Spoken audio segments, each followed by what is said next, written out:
Тие се избрани да ги представуваат граѓаните во највисокиот законодавен дом на државата. Освен носење закони и други акти, нивната должност е да ја изберат, но и да ја контролираат и извршната власт. Но некои од нив тоа дебело го наплаќаат, па често пати не може да се контролираат кога се во прашање патните трошоци. Велат, се е согласно формулата која се користи. Истата им овозможува да земат пари во секое кревање на рампата од патарината.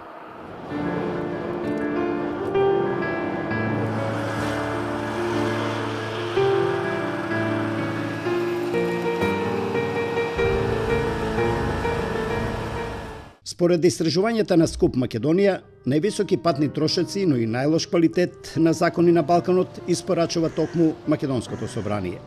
Од 2010 година до 2016 само за патни трошоци на еден македонски пратеник просечно му се исплатени по околу 40.000 евра.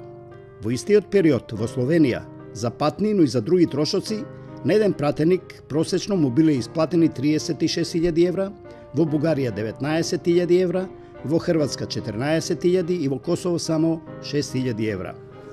Овие бројки покажуваат дека македонските народни избраници се меѓу најплатените во регионов. Тоа е многу. И треба нешто да се направи, да види што може да се смали и како да се смали. Скуп во 2015 година откри неразумни трошоци за патувања од претходниот собраниски состав, пошто беше најавено дека ќе се работи за да се реши овој проблем. Но не само поранешните, туку ни актуелните пратеници немаат покрената иницијатива за поинаква пресметка, со што би се дошло до рационални суми за патните трошоци. Најблизок модел за споредба до нашиот е во Словенија. И двете држави имаат скоро иста големина на територијата, скоро исте бројот на пратениците, во словеничкиот парламент седат 130, додека пак во македонскиот се избрани 120. Но разликата се состои во потрошените пари за патните трошоци. По оваа основа, во Македонското собрание, во периодот од 2010 до 2016 година, се потрошени 4.700.000 евра, додека во Словенија прилично иста сума е исплатена за вкупно 9 активности на пратениците, од кои четвртата на листата се патните трошоци.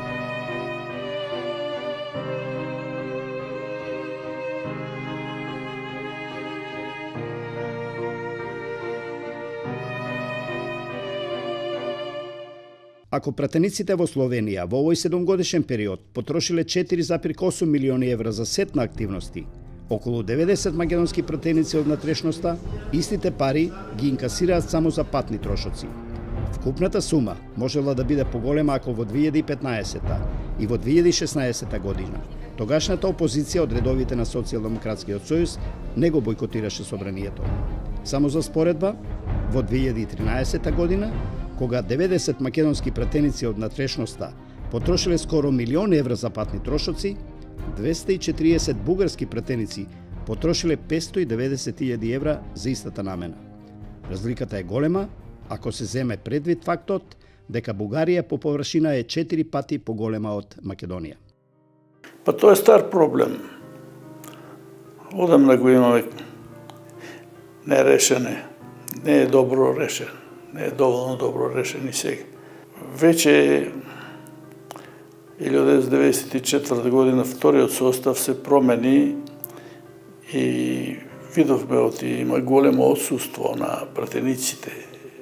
Овој првиот модел кој го применувавме. И донесовме одлука да биде професионално вршење на функцијата пратеник. И тогаш се поставя прашањето кој коефициент ќе биде, како се утврдува платата и така натаму. И дојде на ред и ова, како ќе се помируваат трошоците. За патните трошоци од дома до собранието овде до Скопје. Од 1994 година, кога минавме на професионално вршење на функцијата на пратениците, тоа се уреди и со закон наскоро, се утврдија тие ставки. И сега мислам, додаден процент од горивото се покрива, не знам, и така натаму. По километар и така. Патните трошоци на пратениците во Македонското собрание произлегуваат од формулата донесена во 1995 година. Таа им овозможува 30% од цената на литар гориво за секој изминат километар. Цената на литар гориво е 68 денари. Собранието по оваа формула им исплаќа по 22,5 денари за секој изминат километар. Така, за едно патување до Охрид и назад, пратениците изминуваат 348 километри и од собраниската благајна наплаќаат по 7800 денари или по 130 евра. Ова е двојно повисока сума и од такси превозот. Струмица како пример ви е 4200-4500, Кочани ви е 2500-2700, Штиписто 2500-2700, Тетово ви 1500, Куманово 1350-1400. Но, кои се трошоци ги направи една такси компанија за да однесе патник до Охрид. Гориво имате околу 360 км, за Охрид ќе кажам, 360 км некаде, значи гориво имате околу 1200 денари да кажем, дали е плин, дали е зависно од дизел. Имате амортизација да ставиме за тие километри по 2 денари, негде околу 300 денари, 400, околу 500 денари амортизација по денар ставете, да кажеме, значи 1600 денари, патарините ви се натаму околу 300 денари, 1600-1900 денари. За да се дојде до точни трошоци за патувањето од Скопје до Охрид, тимот на Скуп Македонија направи тест возење на ова растојание. Појдовме од собранието на Република Македонија. На првата бензинска станица на излезот од Скопје го наполнивме резервоарот.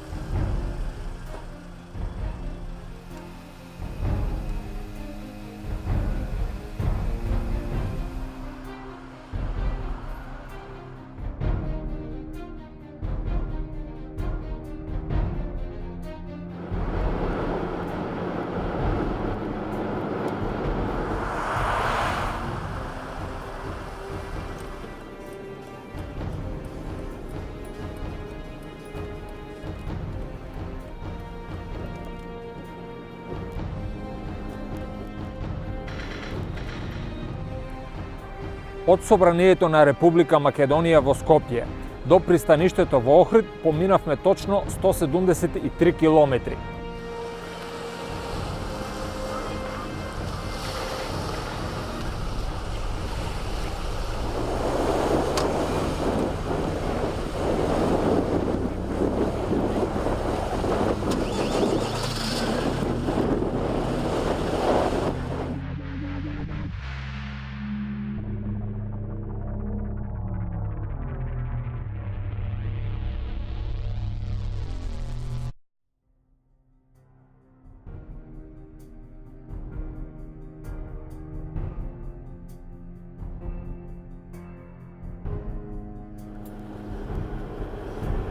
На враќање застанавме на истата бензинска станица од каде што го наполнивме резервоарот на излезот од Скопје.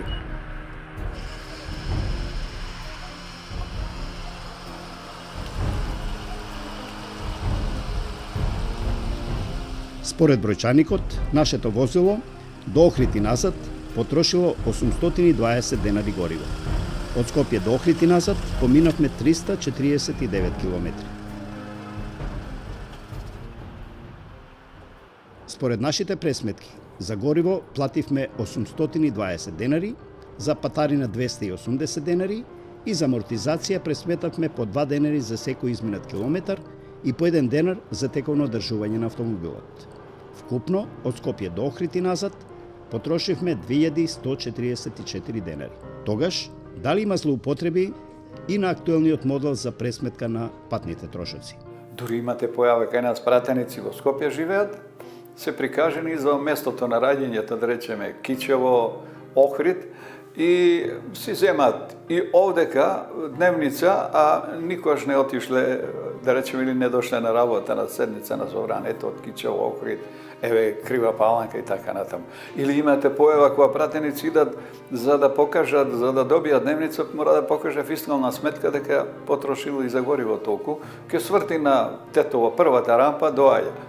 во Скопје и за него тоа е основ да добие дневница. Сакам да кажам, одговорноста, политичката култура, свеста се уште не е на ниво на кое што ние сметаме дека тие ги представуваат граѓаните и политичките партии. На голем број на пратеници ова им се стори дека е атрактивна варијанта да им плаќаат патни дневни трошови. Зошто? Заради тоа што работа на пратеникот паѓаше во втор ред. На прв план излегуваат финанските интереси на пратениците. Знаеш, него му се исплати од едноставна причина што често пати ја злоупотребува функцијата, со едно возило патуваат, да речеме, тројца или четворица пратеници, а наплаќаат трошоци како да патувале со одвоено возило. Дека не е тешко да се земат и по 2 сметки за едно возило, го потврди и тимот на СКУП. Драго, ќе може да ве замолам да ми дадете уште една сметка за колегата? Уште една. Како? Ево го дам. Не можам ја да дадам витис на едно возило. Па дайте му уште една. Ама не можам, значи, све што иде, значи све се слика. Не можам ја на едно возило да дадам на билет. Фала ви многу. На крајот, сепак зедовме 2 сметки за патарина. Го поминавме тестот на пратениците што го имаат собраниските служби. Не, срамно е и тоа, ако пратеник од натрешност има стан во Скопје, а наплаќа патни дневни трошоци, мислам, тоа е надвор од здравиот разум. Најголемото единство, пратениците го имаат околу патните трошоци. Тука не се разликува опозиција и власт. Може би побучни беа од опозицијата, ама еднакво. Овие што се надвор од Скопје сите. Може би помала беше вака викотницата од овие блиски како што се Тетови Куманово. Веќе гостиваре друго. Затоа што тие помалку добиват. Меѓутоа, мислам, сите се чувствителни, сите пратеници без оглед вака дали се на власт или на опозиција, на тоа прашање се чувствителни. СКУП испрати барање за изјава за оваа проблематика до 10 пратеници кои зеле најмногу пари во првото полугодина 2017 година, при што треба да се има предвид дека парламентот не работеше првите 2 месеци од оваа година. Ниту еден од оваа топ листа на пратеници не се озва на нашето барање за да се појави со изјава во овој документарец. Председателот на собранието, Талат Џафери, прво се јави дека му е потребно време да се подготви за учество во ова истражување со изјава, но подоцна не одговараше на нашите повици. Тој како пратеник до собранието патуваше од гостиварското село Форино.